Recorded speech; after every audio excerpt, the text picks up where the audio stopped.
Amém. Ah, Meus amados irmãos, eu queria convidar você a abrir a sua Bíblia no livro de Lucas, capítulo de número 7. Nós estamos fazendo uma série de 4 mensagens dentro deste livro, intitulado 4 Encontros com a Verdade. Semana passada nós fizemos a leitura do capítulo 7, versículo de 1 a 10, e conhecemos o encontro do Senhor com o centurião romano.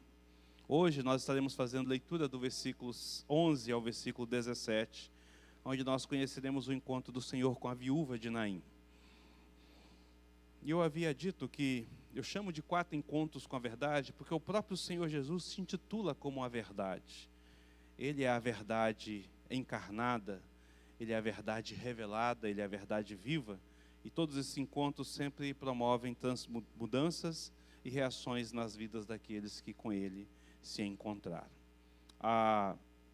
Lucas capítulo 7, versículos de número 11 até o versículo de número 17, eu farei a leitura, os irmãos podem acompanhar na Bíblia de vocês. Nos diz assim a palavra do Senhor. Em dias subsequentes, dirigia-se Jesus a uma cidade chamada Naim. E iam com ele os seus discípulos e numerosa multidão. Como se aproximasse da porta da cidade, eis que saiu o enterro do filho único de uma viúva, e grande multidão da cidade ia com ela. Vendo-a, o Senhor se compadeceu dela e lhe disse: não chores. Chegando-se, tocou o esquife, e parando os que conduziam, disse: jovem, eu te mando, levanta-te.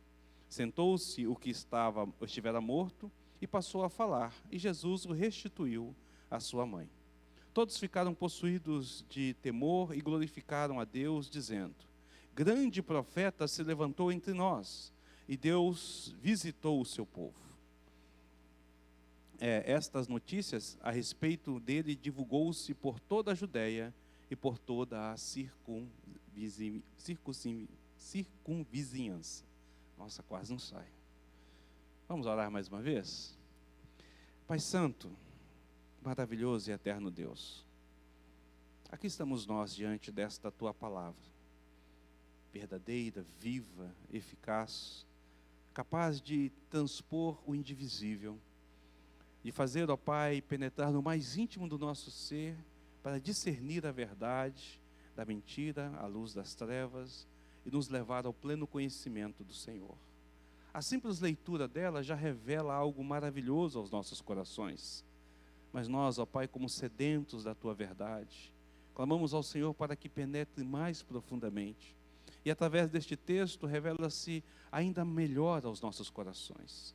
Que a Tua verdade irradie sobre nós, que sejamos transformados para a glória e honra do Teu santo nome. Em nome de Cristo Jesus. Amém. Meus amados irmãos, este é um dos relatos mais lindos dos evangelhos. A sua narrativa se desenrola num pano de fundo extremamente belo e significativo.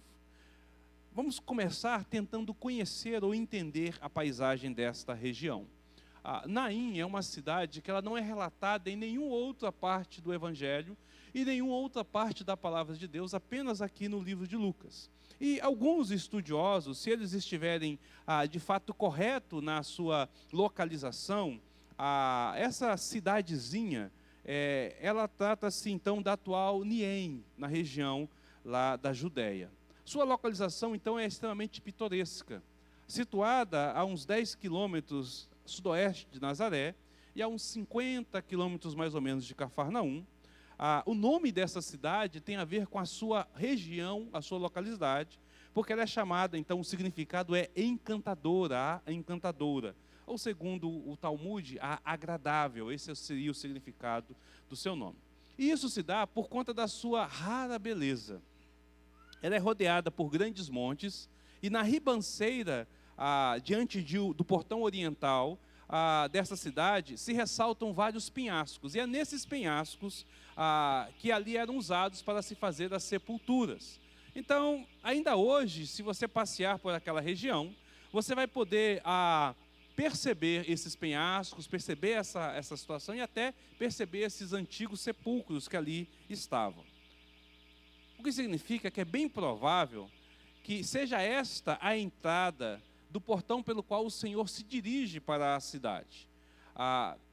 Nesse exato momento em que nós lemos o texto, é bem provável que Jesus então esteja próximo ou já à entrada do portão ocidental desta maravilhosa cidade, cercada por uma beleza maravilhosa, por algo grandioso, né, uma beleza indizível. Vai surgir então um contraste de duas multidões.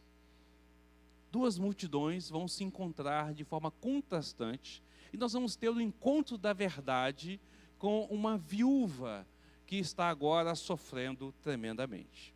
De fora para dentro, ou seja, vindo da região de Cafarnaum, nós encontramos a chamada multidão da alegria, uma multidão da vida, do impossível, né?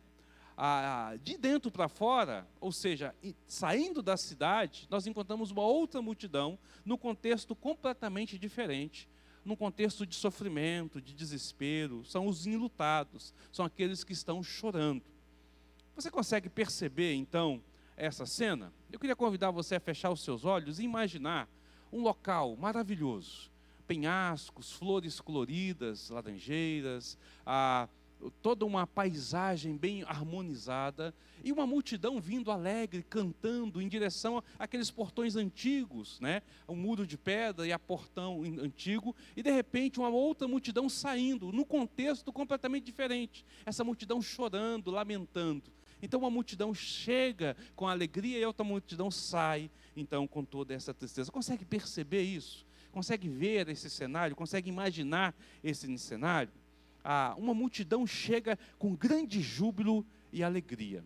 É interessante a gente observar que Lucas faz questão de ressaltar que os acontecimentos citados não se dão muito tempo depois do que acontece nos versículos anteriores, que é o período em que o Senhor cura o servo do centurião. Há um grande milagre acontecendo.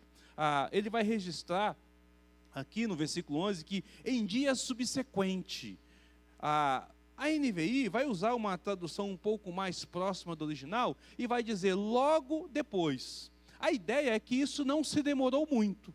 Ou foi no dia seguinte, ou um ou 2 dias depois, Jesus caminha em direção à cidade de Naim. Tendo feito o milagre da cura daquele homem, tendo expressado diante da multidão a fé daquele homem, onde ele diz, nunca encontrei fé igual em todo Israel, se referindo ao centurião, tendo visto a cura e o milagre daquele homem que estava à beira da morte. Então imagina, essa multidão que já viu muitas coisas de Jesus, já viu muitos fatos de Jesus, que está alegre com Jesus, então o que ela vem fazendo? Vem entrando na cidade, acompanhando esse cortejo. Eles cantam, eles celebram, há um grande entusiasmo, porque Deus tem visitado aquele povo e eles estão acompanhando Jesus. Os ensinamentos de Jesus são ensinamentos que trazem vida, que trazem esperança, que trazem alegria. Pessoas devem estar ali naquele momento comentando o último milagre de Jesus. Alguns ouvem admirados os seus ensinos. À medida que Jesus caminha, outras pessoas à beira da estrada vão tomando conhecimento do que está passando. Talvez algumas pessoas que estivessem chegando juntamente com Jesus a Naim, mas que não faziam parte daquela caravana, naquele exato momento perguntam, por que essa multidão de pessoas alegres? E aí as pessoas têm a oportunidade de contar as maravilhas daquilo que Jesus faz. Nesse grupo, nessa multidão, há pessoas devotas. Há os discípulos que seguem o Senhor. Há alguns curiosos querendo saber qual será o próximo milagre. O que Jesus vai fazer da agora para frente? Há aqueles crentes fiéis, há os apoiadores. E há até os críticos. Há aqueles que estão aproveitando da situação. Há um misto de pessoas. Mas uma coisa todos têm em comum. São testemunhas do maravilhoso agir de Deus através deste homem, do nosso Senhor, do Mestre Jesus.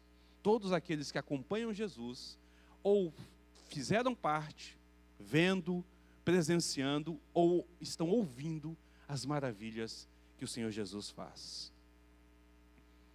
Meus amados, com certeza, este grupo aqui não tem como vir, a não ser com grande alegria, até que, diante dos seus olhos, bem à sua frente, vindo na sua direção, surge uma multidão enlutada. Uma multidão triste. Para a gente poder entender um pouquinho o contraste, nós precisamos de entender como acontecia os cortejos fúnebres no tempo de Jesus.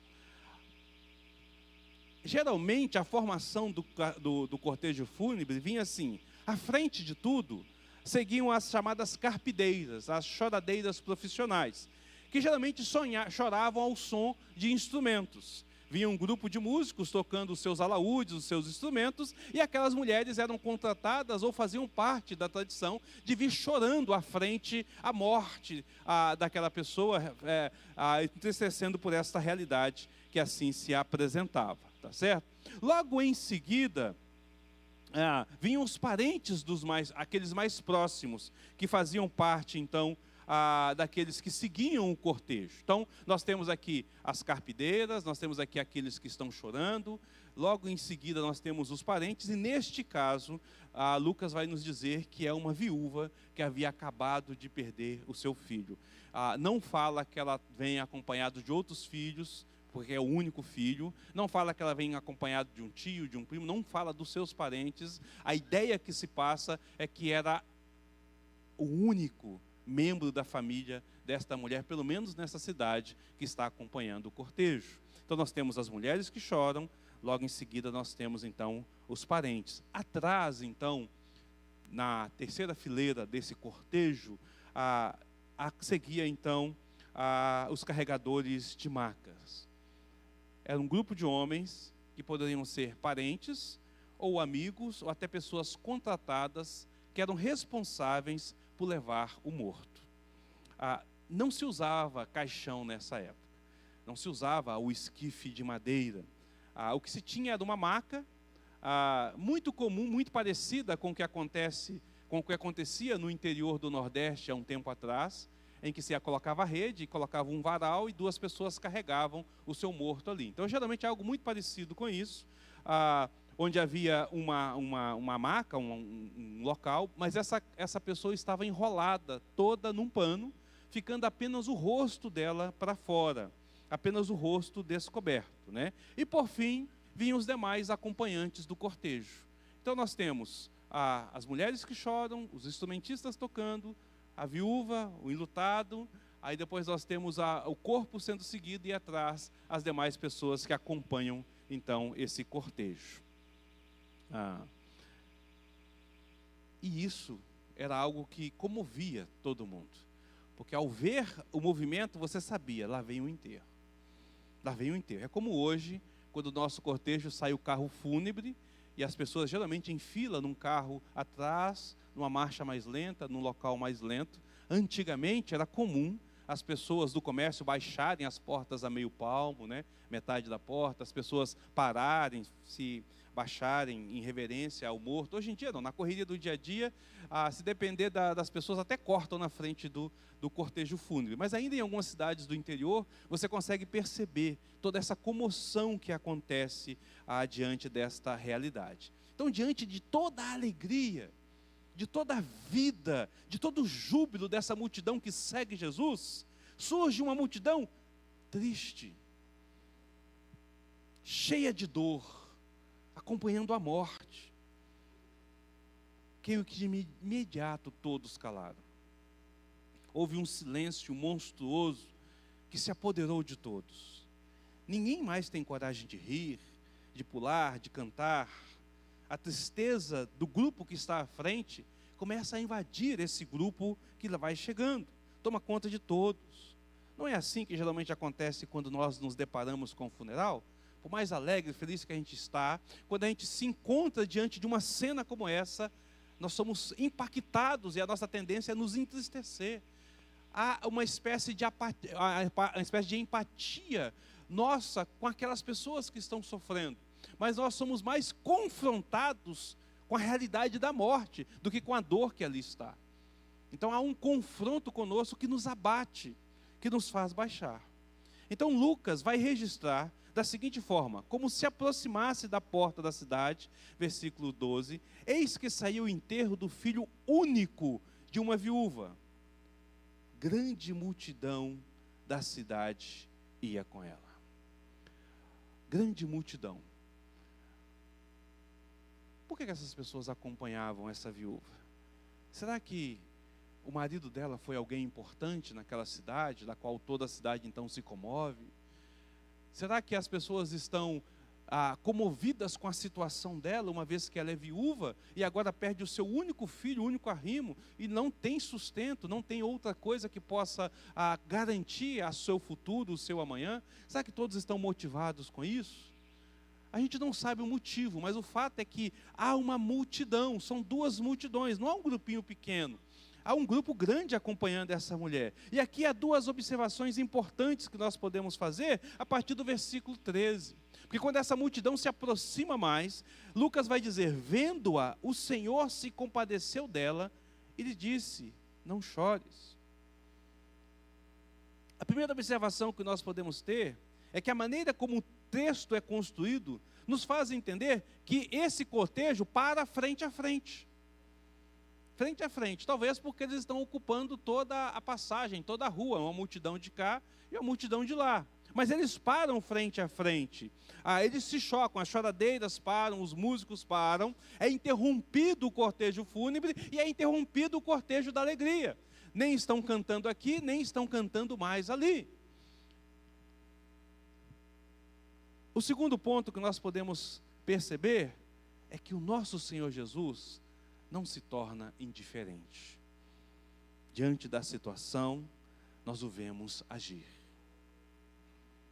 Agora, é importante a gente fazer uma pequena pausa nesse texto e fazer uma pequena pergunta avaliativa, um pequeno reflexão sobre esse momento. Foi mera coincidência Jesus está entrando na cidade no exato momento que saía o enterro desse filho único? Na nossa vida, estamos sempre nos deparando com estas coincidências. A Bíblia relata muitos destes fatos em que há essa visão de que parece que as coisas estão acontecendo pela coincidência. Nós podemos citar, por exemplo, Abraão, que quando ele necessitava de algo para sacrificar no lugar do seu filho, estava ali perto um cordeiro preso pelos chifres. Quando o leal servo de Abraão vai então à Mesopotâmia a fim de trazer de lá uma esposa para Isaque, tendo acabado de orar, pedindo auxílio ao Senhor, eis que surge Rebeca. Gideão, ele precisava de coragem para enfrentar os medianitas. Deus havia dito para ele que ele deveria ir com um grupo muito pequeno, estava com apenas 300 soldados diante de uma multidão, de um exército inimigo. E então ele resolve descer até o acampamento. E quando ele chega diante do acampamento, ele percebe que há uma vastidão de soldados. Há um mar de homens ali armados até os dentes. Mas Gideão chega próximo de um grupo de soldados, 2 soldados que estão conversando, e que um sonha algo e conta o seu sonho, e o outro soldado diz: isso significa que nós seremos derrotados. Isso traz ânimo a Gideão. Foi coincidência ele chegar perto daquele soldado, numa multidão de soldados, escolher aquele local de encontrar e estar aquele soldado conversando exatamente aquele assunto ali? É coincidência Ruth, a moabita, quando sai pela manhã para buscar, juntar as espigas, para trazer mantimento para sua casa e para sua sogra, ela se depara exatamente no campo de Boaz, com tantos campos na região. Jeremias é lançado numa cisterna e ali começa a afundar-se na lama. Não há ninguém para resgatá-lo. O profeta então é salvo por um etíope que vai passando pela região e ouve então os seus gritos. Será isso uma coincidência? Aqui nesse exato momento, há um funeral saindo e Jesus chegando. Não é nem antes nem depois, mas de repente se confrontam. Se atrasasse um pouquinho, Jesus poderia encontrar o cortejo já no alto do penhasco. Se chegasse mais cedo, não teria saído da sua casa e Jesus poderia entrar na cidade por outro caminho. É coincidência que Jesus entre pelo mesmo portal? É coincidência que Jesus chegue naquele exato momento em que está saindo este cortejo?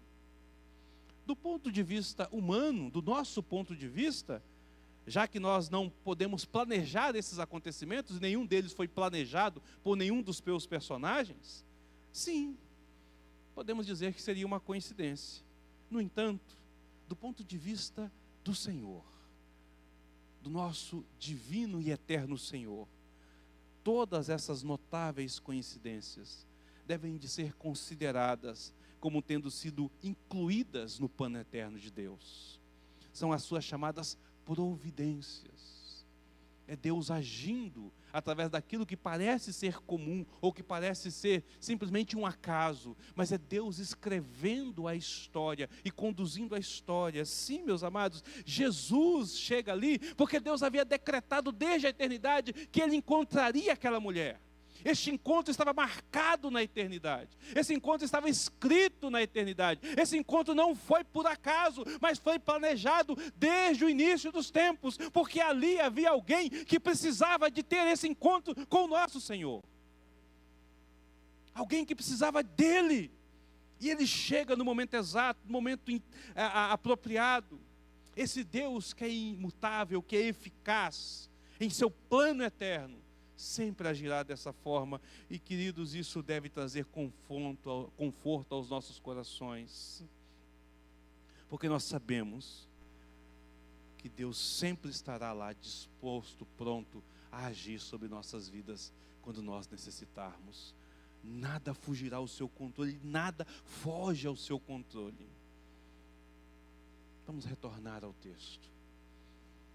Jesus encontra dor, tristeza, desespero diante dos seus olhos. É aqui que nós vamos ver o encontro desta verdade maravilhosa com a realidade das nossas vidas. Quão miseráveis e insignificantes nós somos. Quão terrível é o preço exigido pelo pecado. A morte nos ronda. Todos nós iremos passar por ela um dia. Ninguém se escapará dessa situação. E neste caso em específico, se apodera de forma terrível de uma senhora. Ela havia enterrado, há um tempo atrás, o seu marido. Num contexto histórico em que a mulher não tinha oportunidade de trabalho, em que ela não detinha propriedades, em que ela precisava do amparo, ela perde o seu marido. Agora, o seu único filho, a sua única esperança futura, a sua única segurança futura, também está sendo levado. Também morreu. Essa mulher se encontra então numa situação de desespero. Primeiro, por estar enterrando dois dos seus entes mais queridos, o seu esposo e o seu filho. Depois, porque não tem nenhuma perspectiva social à frente. Ela poderia ser a esposa de um grande homem, de um rico homem, mas ela não tem direito às propriedades. A lei daquela época não dava a ela o direito dessas questões. E ela precisaria de apoio para continuar a sua vida. Toda a herança que aquele homem pudesse ter deixado seria direcionado exclusivamente ao seu filho, que agora morre. E segundo a lei, deveria então de ser entregue ao parente mais próximo, um irmão, uma outra pessoa, e aquela mulher precisaria de ser resgatada, como aconteceu com a Moabe, através de Ruth. Quando Ruth, então, casa-se com Boaz e resgata. Lembra da história? Ruth volta, ela volta da região, chega até a cidade, chega ali então, ela descobre que há esse resgatador, e a sua sogra vira e fala assim: nós estamos salvas. Porque o nosso terreno, a terra que foi dada de herança a nós, agora pode ser resgatada por Boaz. Ela não poderia resgatar. A viúva não poderia resgatar. Precisava de um homem para resgatar. Por isso que ela vai colher espigas como as deixadas para trás, que é a lei da rebusca, justamente para atender as viúvas e os órfãos. Então essa mulher está sem esperança alguma. Não há vida alguma, não há nada de bom para essa mulher. Lucas não mostra o tamanho deste infortúnio ao declarar: viúva que agora perde o seu único filho. Caminhando em direção. Toda esperança, toda alegria, todo futuro se fora. Tudo agora é apenas dor, tristeza, morte. Até que ela tenha esse encontro com o nosso Senhor. É a primeira vez que o evangelista Lucas vai chamar Jesus de Senhor. Não é a primeira vez que Jesus é designado como Senhor. O próprio Senhor Jesus fala de si como Senhor, e a própria multidão usa essa expressão para falar de Jesus. Mas é a primeira vez que Lucas, escrevendo, diz Senhor.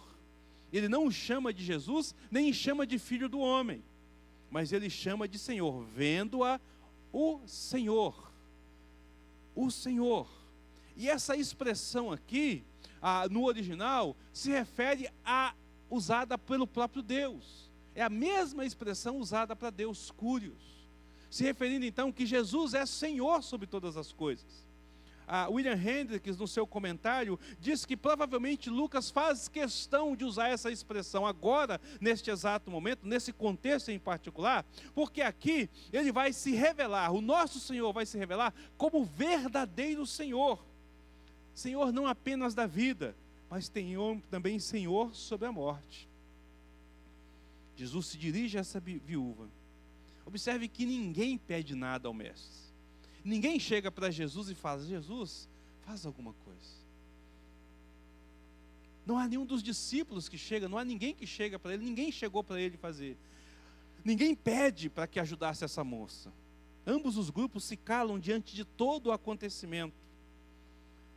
Afinal de contas, não se trata de um leproso que precisa de ser curado. Não é um endemoniado que precisa de ser liberto.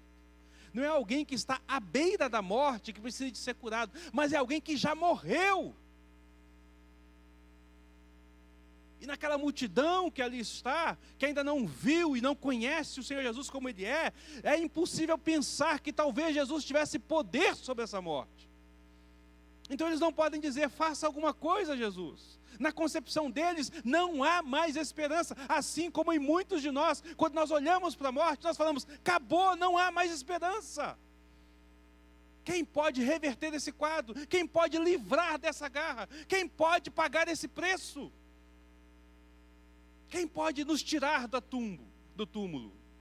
Essa é a questão. Aquele garoto morreu. Não há mais nada a fazer. O que é que nós podemos fazer diante desta verdade? É quando a verdade de fato se revela e a esperança então de fato ressurge. Porque nós estamos falando não de qualquer um, mas do Senhor Jesus, do Deus encarnado, do Emanuel, o Deus conosco. Então Jesus se dirige a essa viúva e ele pode dizer: não chores. Não é apenas um consolo barato, não são apenas palavras ditas por alguém que não tem o que dizer, porque muitas vezes nós fazemos isso. Nós chegamos diante das pessoas, no meio de um velório, pessoas enlutadas, pessoas que perderam seus entes queridos, e nós dizemos: não chore, vai passar. A saudade fica. A gente usa palavras, nós queremos confortar, mas nós não temos conforto necessário, porque nós não podemos mudar a sorte dessa pessoa. Mas Jesus pode dizer: não chores, não há motivo para choro. Por que Jesus pode dizer? Porque Jesus é aquele que tem a vida. É Ele quem tem a vida.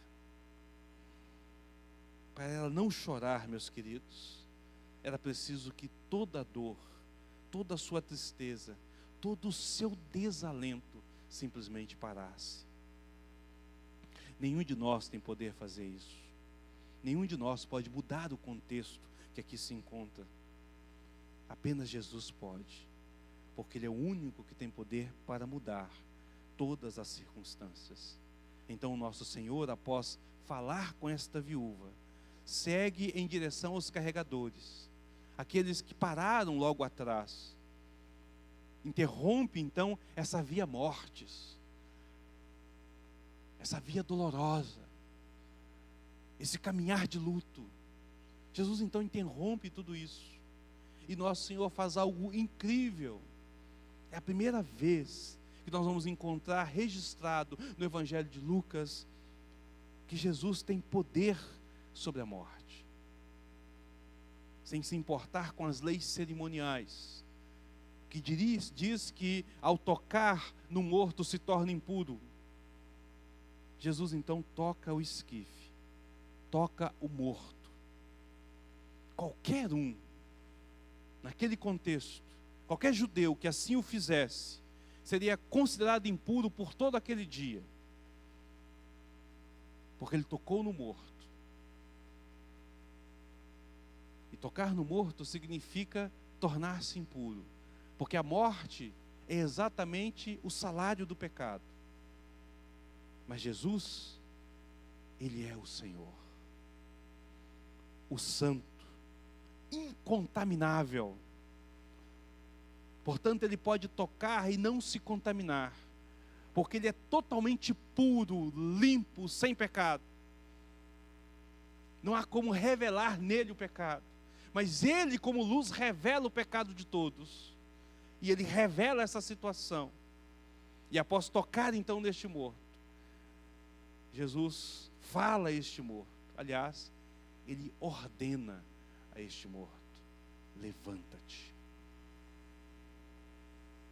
Isso é simplesmente maravilhoso, meus queridos. O Senhor Jesus repreende a morte. Ele literalmente interrompe no curso da vida de todos que ali estão. De todos que ali estão. Ele interrompe o curso. Aquela mulher renasce as suas esperanças. O seu filho é restituído. Não há necessidade das mulheres chorarem mais. Aqueles que se foram impactados com a visão da morte diante da alegria que estavam, recobram a sua alegria e a dobram, triplicam a sua alegria, por saber que a morte agora não tem mais poder.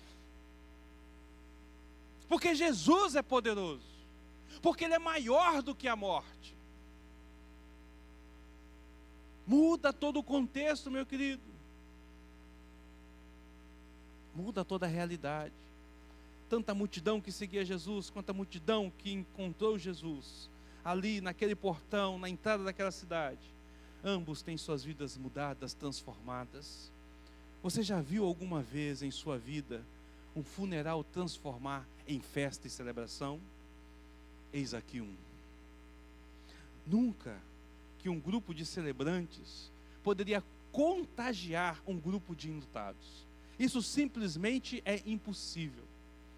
É impossível que chegue alguém feliz e alegre e no meio do luto consiga alegrar todos que estão ali. É impossível. O contrário é que é o normal. Chega todo alegre e tal, e ali se constrange e se entristece porque está diante da morte. Mas aqui, neste exato momento, o caso é diferente. A multidão em festa muda a multidão em pranto. A tristeza se vai, a dor passa, a morte torna-se vida, uma vida abundante. Aqueles que ali estavam não apenas viram um milagre, eles descobriram algo extremamente maior. O nosso Senhor Jesus é de fato Senhor sobre a morte. Ele tem em suas mãos a chave da morte, a chave do Hades, Apocalipse 1:18. Mais adiante, nós veremos o próprio Jesus trazer outros à vida. Nós vamos encontrar a história da filha de Jairo e também de Lázaro. Há 3 restaurações atribuídas ao nosso Senhor Jesus. Mas nós não encontramos em toda a Escritura nada tão belo quanto isso. Porque aquela mulher, ela não foi atrás de Jesus. Talvez aquela mulher nunca tenha ouvido falar de Jesus até então. Há um encontro que para aquela mulher foi um encontro casual, um encontro não programado. O primeiro texto que nós lemos, o centurião ouve falar de Jesus, ele chama a Jesus porque ele tem fé de que Jesus pode fazer. Mas aqui, a vida dessa mulher é interrompida, é transformada, é mudada, porque Jesus vai ao seu encontro. Porque Jesus enxerga a sua necessidade. É algo completamente belo.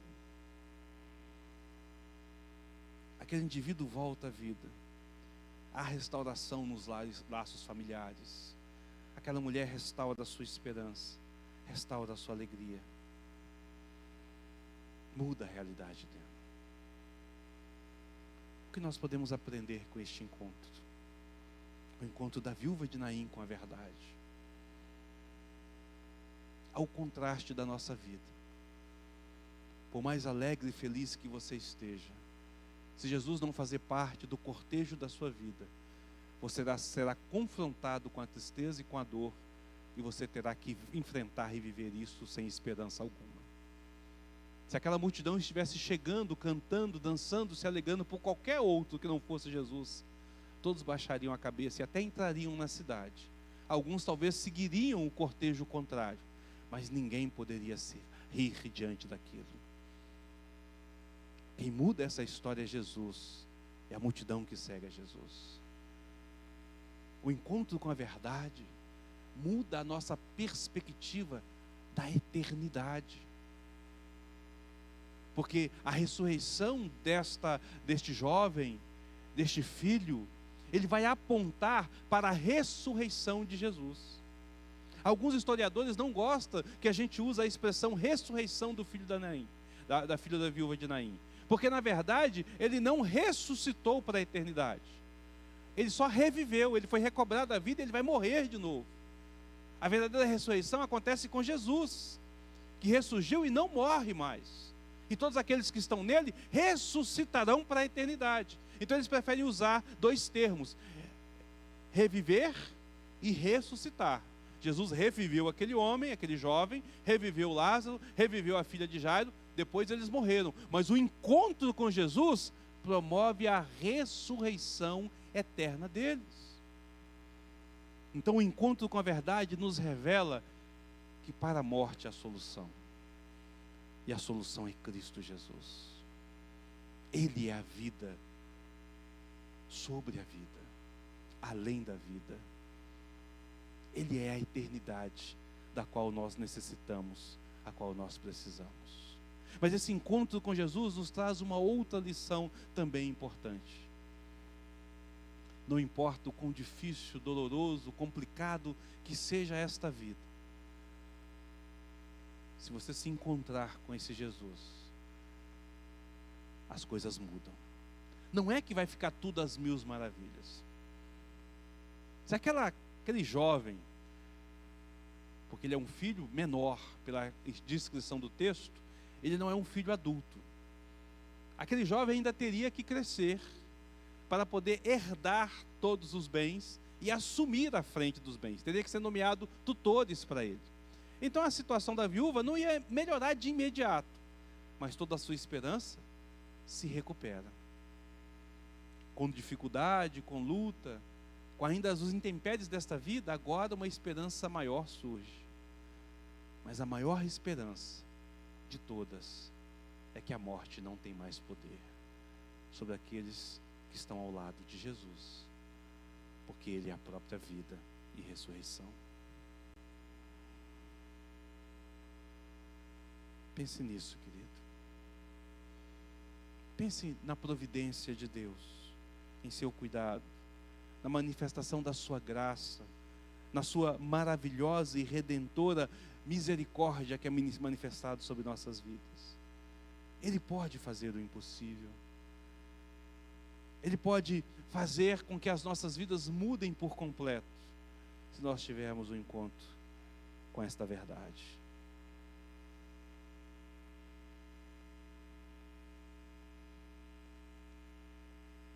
Não há nenhum outro local onde nós podemos encontrar vida. Eu quero encerrar falando sobre algo deste texto que vai impactar ou confrontar toda a visão religiosa da época de Jesus. O pensamento filosófico que imperava sobre aquela região, nos tempos de Jesus, é o pensamento dos estoicos.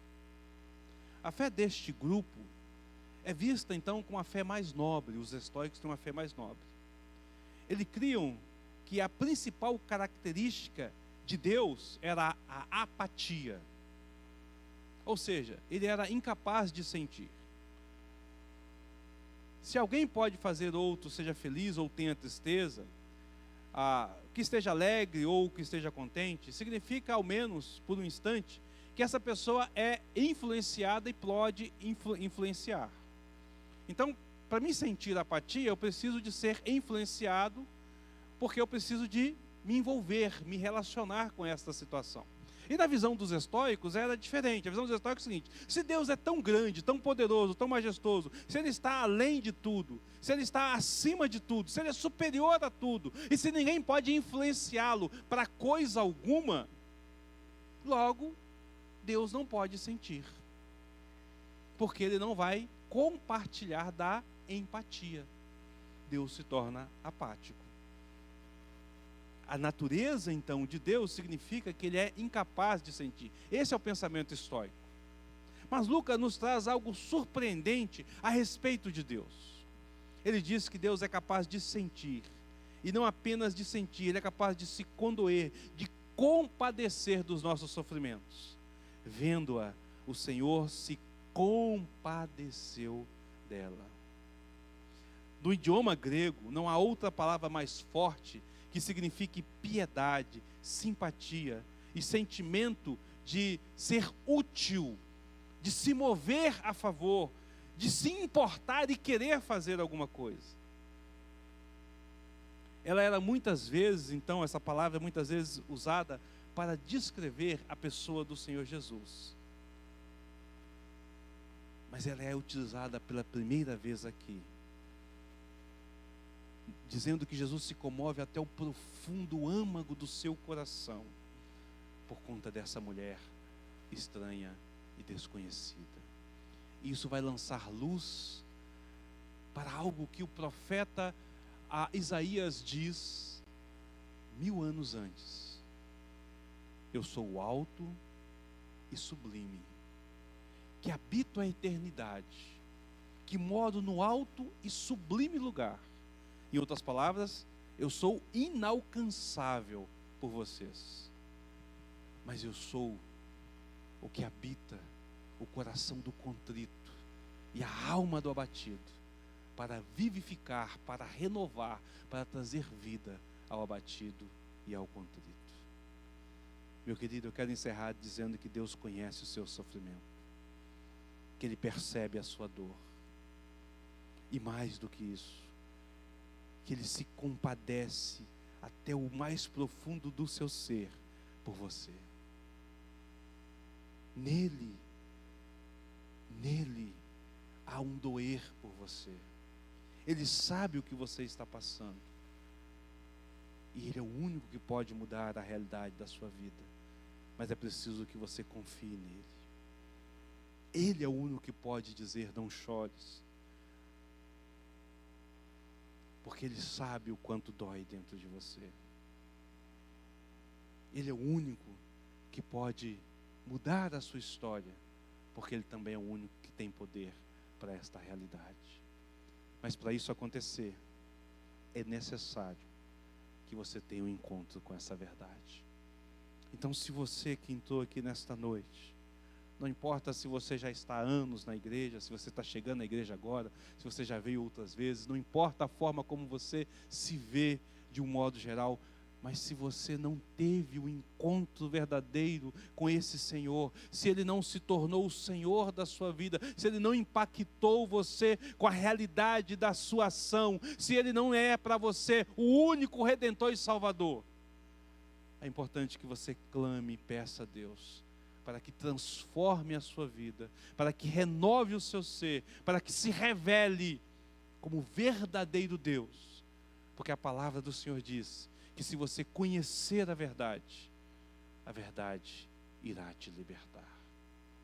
Que nesta noite Deus possa agir sobre o seu coração, sobre a sua vida, sobre a sua alma, E se você não conheceu essa verdade, que ela possa se revelar a você.